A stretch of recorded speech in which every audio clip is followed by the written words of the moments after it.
Well, House Democrats and Republicans strike a deal regarding the coronavirus aid bill. It includes free testing for COVID-19, as well as paid sick leave for those suffering from the virus. But House and Senate Republicans aren't happy.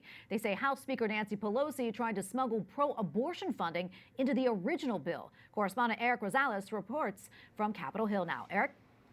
Well, Tracy, Republican lawmakers I spoke with say that the actions of House Speaker Nancy Pelosi are, quote, repulsive. They say that Speaker Pelosi tried to lobby for several provisions, including up to $1 billion to reimburse abortion labs using federal funds.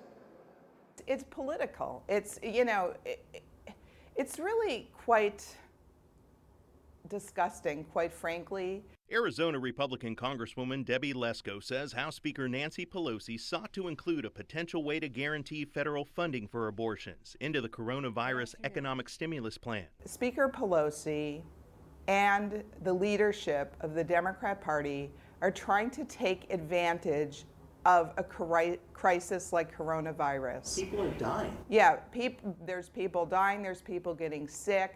And we need to be serious about this. This is above politics. Representative Lesko confirms one was a mandate for up to $1 billion to reimburse laboratory claims, which she adds would set a dangerous precedent of health spending without protections outlined in the Hyde Amendment.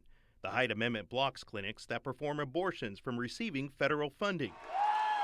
Democrats have pushed the Trump administration to end it since he was elected in 2016. And that's not all. Not only pro-abortion provisions, but pet projects that Democrats have been wanting to pass for years, and they thought, okay, this is our chance. Let's get it in here. Lawmakers say the Hyde Amendment provision was eventually removed from the stimulus bill. Republican Senator Ben Sasse from Nebraska issued this statement to EWTN.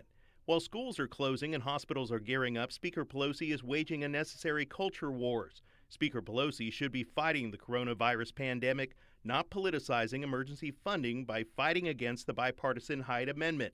Sasse went on to state we need to be ramping up our diagnostic testing, not waging culture wars at the behest of Planned Parenthood. Good grief. It's important to note that EWTN tried to get a comment from the House Speaker's office. Our phone calls and emails were not returned. Meanwhile, if and when a deal is reached, it will then head off to the Senate next week. And as we heard from Senate Majority Leader Mitch McConnell, senators will be there to vote on it. Tracy? Thank you, Eric. Correspondent Eric Rosales reporting from Capitol Hill.